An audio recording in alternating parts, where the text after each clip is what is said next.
चाणक्य नीति के 12वां अध्याय में आपका स्वागत है। अरे लोमड़ी, उस व्यक्ति के शरीर को तुरंत छोड़ दे जिसके हाथ ने कोई दान नहीं दिया, जिसके कानों ने कोई विद्या ग्रहण नहीं की, जिसके आँखों ने भगवान की सच्ची भक्ति नहीं देखी, जिसके पांव कभी तीर्थ क्षेत्र में नहीं गए, जिसने अधर्म के मार्ग से कमाए हुए धन से अपना पेट भरा और जिसने बिना मतलब ही अपना सर ऊंचा उठा रखा है। अरे लोमड़ी, उसे मत खा, नहीं तो तू दूषित हो जाएगी। उसका सही में कल्याण हो जाता है जिसे भक्त के दर्शन होते हैं। भक्त में तुरंत शुद्धि करने की क्षमता है। पवित्र क्षेत्र में तो लंबे समय के संपर्क से शुद्धि होती है। एक अजनबी ने ब्राह्मण से पूछा, बताइए, इस शहर में महान क्या है? ब्राह्मण ने जवाब दिया कि खजूर के पेड़ का समूह महान है। अजनबी ने सवाल किया कि यहाँ दानी कौन है? जवाब मिला, वह धोबी जो सुबह कपड़े ले जाता है और शाम को लौटाता है।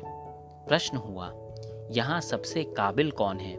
जवाब मिला, यहाँ हर कोई दूसरे के द्रव्य और दारा हरण करने में काबिल है। प्रश्न हुआ कि आप ऐसी जगह रह कैसे लेते हैं? जवाब मिला कि जैसे एक कीड़ा एक दुर्गंध युक्त जगह पर रहता है। एक दुष्ट के मन में सद्गुणों का उदय हो सकता है यदि वह एक भक्त से सत्संग करता है, लेकिन दुष्ट का संग करने से भक्त दूषित नहीं होता। जमीन पर जो फूल गिरते हैं उससे धरती सुगंधित होती है, लेकिन पुष्प को धरती की गंध नहीं लगती। एक विद्वान व्यक्ति ने अपने भोजन की चिंता नहीं करनी चाहिए। उसे सिर्फ अपने धर्म को निभाने की चिंता होनी चाहिए। हर व्यक्ति के भोजन पर जन्म से ही अधिकार है। कल्पतरु तो एक लकड़ी ही है। स्वर्ण का सुमेर पर्वत तो निश्चल है। चिंतामणि तो एक पत्थर है। सूर्य में ताप है। चंद्रमा तो घटता बढ़ता रहता है। समुद्र खारा है। कामदेव का तो शरीर ही जल गया। महाराज बलि तो राक्षस कुल में पैदा हुए। कामधेनु तो पशु ही है। भगवान राम के समान कौन है? जिसे दौलत, अनाज और विद्या अर्जित करने में और भोजन करने में शर्म नहीं आती, वह सुखी रहता है। जो एक संकट का सामना करने वाले ब्राह्मण को भक्ति भाव से अल्प दान देता है, उसे बदले में विपुल लाभ होता है। जो दूसरे की पत्नी को अपनी माता मानता है, दूसरे के धन को मिट्टी का ढेला, दूसरे के सुख दुख को अपना सुख दुख, उसी को सही दृष्टि प्राप्त है और वही विद्वान है। जो व्यक्ति अपने बुढ़ापे में भी मूर्ख है, वह सचमुच ही मूर्ख है। उसी प्रकार जिस प्रकार इंद्र वरुण का फल कितना भी पके मीठा नहीं होता। बसंत ऋतु क्या करेगी यदि बांस पर पत्ते नहीं आते? सूर्य का क्या दोष यदि उल्लू दिन में देख नहीं सकता? बादलों का क्या दोष यदि बारिश की बूंदें चातक पक्षी की चोंच में नहीं गिरती? उसे कोई कैसे बदल सकता है जो किसी के मूल में है? बिना सोचे समझे खर्च करने वाला नटखट बच्चा, जिसे अपना घर नहीं, झगड़े पर आमदा आदमी, अपनी पत्नी को दुर्लक्षित करने वाला, जो अपने आचरण पर ध्यान नहीं देता है, ये सब लोग जल्दी ही बर्बाद हो जाते हैं। जिस प्रकार बूंद बूंद से सागर बनता है, उसी तरह बूंद बूंद से ज्ञान, गुण और संपत्ति प्राप्त होती है।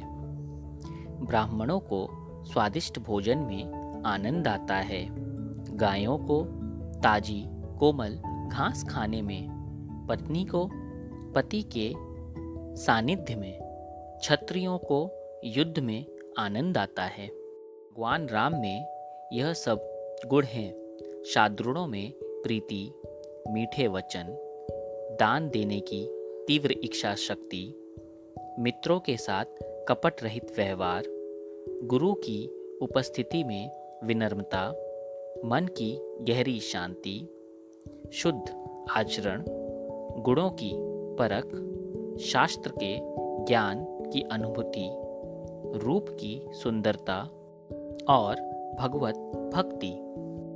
राज परिवारों से शिष्टाचार सीखें, पंडित से बोलने की कला सीखें, जुआरियों से झूठ बोलना सीखें, एक औरत से छल सीखें। वह गृहस्थ भगवान की कृपा को पा चुका है, जिसके घर में आनंदमय वातावरण है, जिसके बच्चे गुणी हैं, जिसकी पत्नी मधुर वाणी बोलती है, जिसके पास अपनी ज़रूरतें पूरे करने के लिए पर्याप्त धन है, जो अपनी पत्नी से सुखपूर्ण संबंध रखता है, के नौकर उसका कहाँ मानते हैं, जिसके घर में मेहमान का स्वागत किया जाता है, जिसके घर में मंगलदायी भगवान की पूजा रोज होती है, जहाँ स्वाद भरा भोजन किया जाता है, जिसे भगवान को भक्ति की संगीत में आनंद आता है।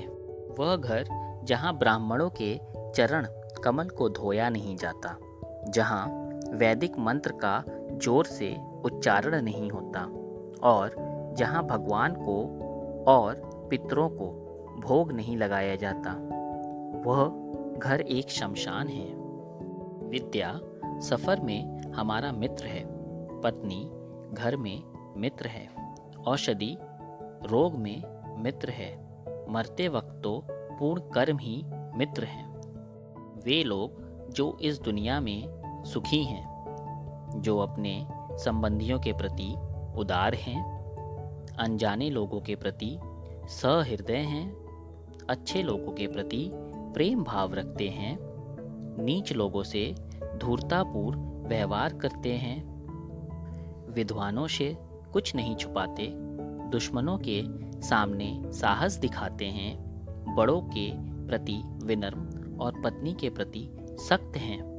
सत्य मेरी माता है, आध्यात्मिक ज्ञान मेरा पिता है, धर्माचरण मेरे बंधु हैं, दया मेरा मित्र है, भीतर की शांति मेरी पत्नी है, क्षमा मेरा पुत्र है, मेरा परिवार यह 6 लोगों का है।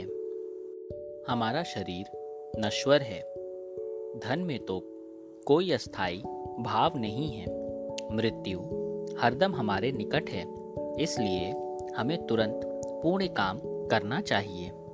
चाणक्य नीति के 12वें अध्याय की समाप्ति।